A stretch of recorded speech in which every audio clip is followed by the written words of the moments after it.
બીજી શિજોડા વાળા મેળીમાં હા બીજી બેરામણી 100 રૂપિયાની કરાવે મને, કારણ કે શિજોડા વાળી મેલડી કેવી છે, કવડી છે,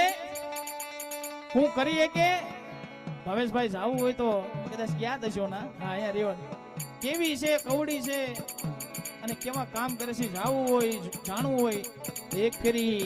આમ ગણો તો મેં તો હું તો ગીર જ કહું બોલા. હા એ ગાડીની માલબા ભગવતી બેઠી છે, નાનું અમથું તળાવ છે, તળાવની હેઠે એક નાની અમથી દેરી છે, ઓરિજિનલ મંદિર ના છે, પણ પાણીની હિસાબે પાણી અંદર કરી જાય એટલે પાછું નવું એક સ્થાનક બનાવ્યું છે.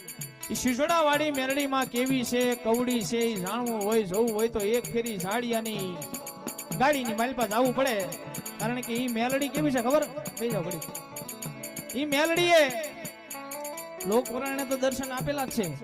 પણ અમને જ્યારે પહેલી વખત અમે પ્રોગ્રામ કરવા ગયા ને